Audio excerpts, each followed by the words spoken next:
मैं बहुत ध्यान से खिड़की से उतरी। अगर मेरी माँ ने एक लड़के की तरह तैयार हुए मुझे देख लिया तो मैं नहीं बचूंगी। दरवाजे के बाहर पैरों की आवाज आ रही थी। मैं फटाफट से बिस्तर पर कूद गई, पर मेरी माँ अंदर भी नहीं आई। बस बाहर से चिल्ला कर कह दिया कि कहीं जा रही हैं।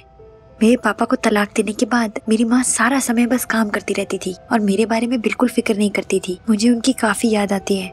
मेरे पास सिर्फ एक ही चीज बची थी, वॉलीबॉल, जिसकी मैंने बहुत तैयारी करी थी। एक हफ्ता पहले सब बदल गया। प्रिंसिपल स्कूल में टेरेंस स्मिथ को लाए थे। वो हमारा नया कोच होने वाला था। स्मिथ ने कहा टीम को एक और प्लेयर की जरूरत थी। पूरे हॉल में आवाजें होने लगी क्योंकि वो सबसे अच्छा कोच था। मैंने फैसला कर लिया कि वो जगह मेरी होगी। पर स्मिथ सिर्फ लड़कों को ट्रेनिंग देता है। इस बात से काफी गुस्सा चढ़ा मुझे क्योंकि मैं सबसे अच्छी प्लेयर थी। पर ठीक है, अगर उसे लड़का चाहिए तो मैं लड़का बन जाऊंगी। पर टीम में तो मैं ही जाने वाली थी। मुझे कैप्टन बनना था। सिलेक्शन काफी मुश्किल थी और मैं घबराई हुई थी। मैंने विग लगाई थी जो गिरती जा रही थी और अब सिर्फ 2 लोग बचे थे, मैं और निक। उसने मेरा मजाक भी उड़ाया कि मैं टीम में कभी नहीं जा पाऊंगी। तभी हमारे नाम बुलाए गए। अभी सब साफ हो जाएगा। मैं लड़कों के कपड़ों में थोड़ी कंफर्टेबल नहीं थी और बैंडेजेस मुझे काट रही थी, पर इससे मुझे कोई फर्क नहीं पड़ता था। मैंने निक को हरा दिया। उसने कहा कि वो मुझसे बदला लेगा, पर अब मैं उसकी कोई बात सुन नहीं रही थी क्योंकि कोच मेरी तरफ आ रहा था। उन्होंने मुझे देखकर मुस्कुराया और कहा कि मैं सिलेक्ट हो चुकी हूँ। उसके बाद टीम का कैप्टन एवन मेरे पास आया।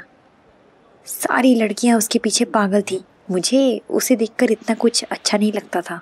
मैं तो उसे कैप्टन की कुर्सी से हटाकर खुद बैठना चाहती थी। उसने मुझे कॉन्ग्रेचुलेट किया, पर स्मिथ ने कहा कि अब बातें करने का टाइम नहीं है, हमें प्रैक्टिस पर जाना चाहिए।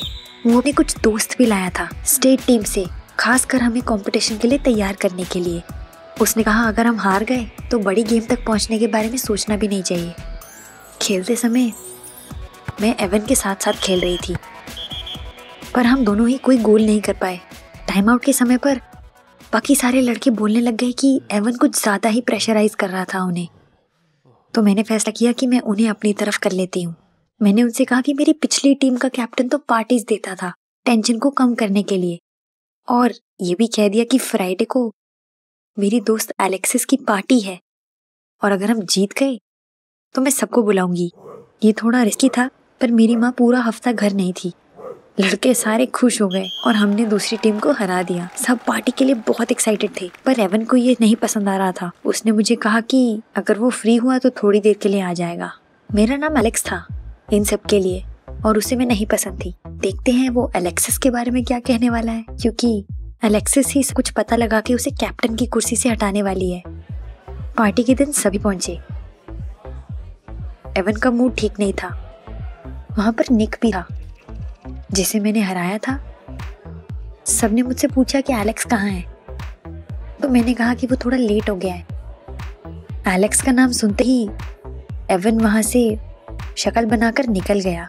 सब नाच रहे थे तो मैं ध्यान से जाकर एवन के साथ बैठ गई और उससे पूछने लगी कि वो उदास क्यों लग रहा है। उसने मुझे कोई जवाब नहीं दिया, पर मुझे देखकर तारीफें करने लगा। मुझे अच्छा लग रहा था, पर इस समय मुझे उसके वीक स्पॉट को ढूंढना था, फ्लर्ट नहीं करना था। उसने कहा कि उसे लग रहा था शायद उसे कैप्टन की पोस्ट से हटा दिया जाएगा किसी नए बंदे की वजह से। मेरा मतलब है एलेक्स की वजह से। एवन ने कहा वो सिर्फ वॉलीबॉल के लिए जीता है। उसकी आवाज भी लड़खड़ाई। उसकी माँ बहुत बीमार थी और उनके पास ज्यादा समय नहीं बचा था। जब वो ट्रेनिंग करता है तब उसके ये सारे ख्याल गायब हो जाते हैं। उसने अपनी माँ को कहा था, वादा किया था कि वो एक बेहतर कैप्टन बन के दिखाएगा।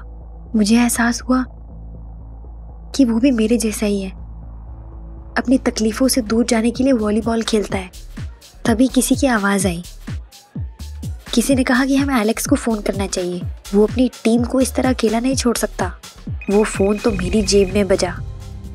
मैंने सबको झूठ कहा कि मेरी तबीयत ठीक नहीं है और ऊपर भाग गई। मैं अपने कमरे में चली गई और फोन बजता रहा। अगर मैं कॉल काट देती तो वो लोग एलेक्स को माफ नहीं करते। मैं क्या करूं? मैंने एलेक्स की तरह तैयार होने का फैसला किया। मेकअप धोया, अपनी पैंट्स और विग पहनी। मैं तैयार हो ही रही थी कि दरवाजा खुला। निक खड़ा था दरवाजे के सामने। उसने मुझसे पूछा कि मैं एलेक्सिस के कमरे में क्या कर रही थी। तभी मैंने उसे कहा कि मैं एक अच्छी एंट्री करना चाहता हूँ। तो वो मुस्कुराकर नीचे चला गया। मैं बाल बाल बची थी। फिर मैं वापस शीशे की तरफ गई, अपनी विग को ठीक किया और मैं हैरान रह गई। मेरे बहुत लंबे लंबे बाल विग के नीचे से दिखाई दे रहे थे। अगर निक ने देख लिया तो मेरी बैंड बच जाएगी। जैसा मैंने निक से कहा था, मैंने वैसे ही एक बहुत अच्छी एंट्री करी फर्स्ट फ्लोर से। सारे लड़के मुझसे बहुत अच्छी तरह से मिले।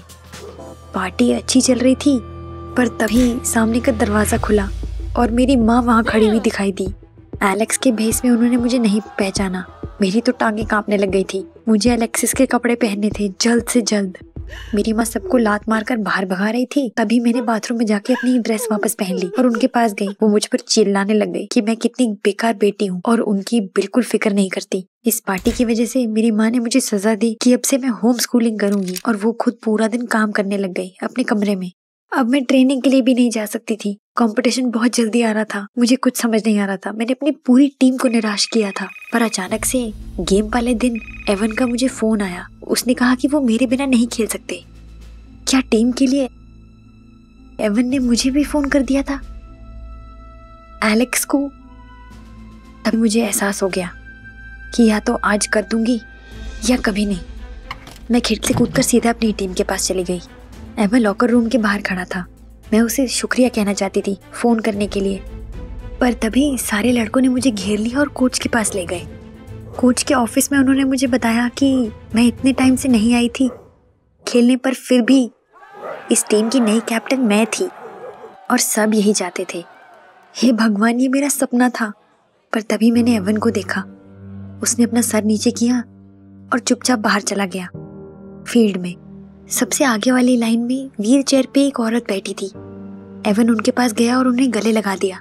वो उसकी माँ थी। वो उसे देखने आई थी, बीमारी के बावजूद भी। मुझे बहुत बुरा लगा। काश मेरी माँ भी मेरा साथ इस तरह से देती। जब गेम शुरू हुई, एवन ने सारी बॉल्स मिस कर दी और उसी समय अपनी फर्स्ट रो की तरफ देखने लगता। मुझे तब एहसास हुआ कि ये इन दोनों के लिए एक गेम जीत या हार से ज्यादा था। ये इनके साथ में आखिरी पल थे। मैंने फैसला किया कि मैं भी अच्छा नहीं खेलूंगी, ताकि एवन की माँ को दिखा सकूं वो कितना अच्छा कैप्टन है। सबसे अच्छे प्लेयर्स के आसपास सबसे गंदा शॉट मारने लगी। लड़के गलतियां करने लगे और हम हारने लगे। कोच ने मुझे हटा दिया और एवन को वापस कैप्टन बता दिया। वो बहुत खुश हो गया। उसकी लीडरशिप में हम बहुत जल्दी जीतने लगे। बाकी लड़के खुशी मना रहे थे। एवन मुझे साइड पर ले गया और मुझे शुक्रिया कहने लगा। क्या वो जानता था कि ये मैंने जान के किया है? मैंने उसे कहा कि मैं कैप्टन बनना चाहती हूँ, पर उसे काफ़ी कुछ सीखने के बाद।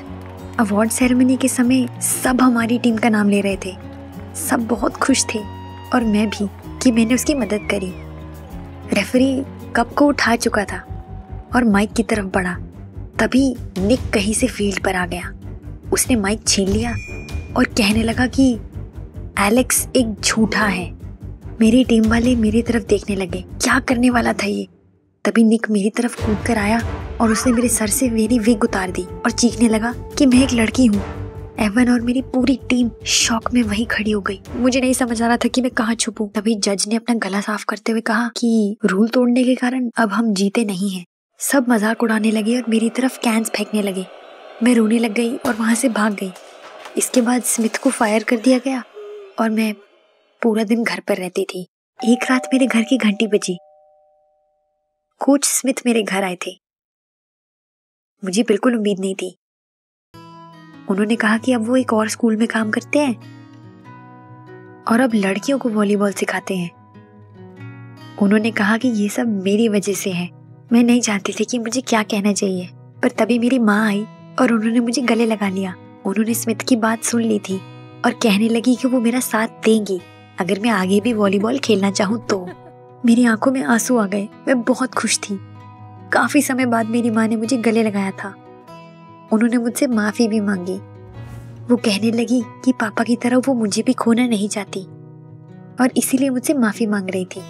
मेरी माँ ने मुझे समझाया कि माफी मांगने के लिए कभी भी बहुत देर नहीं होती।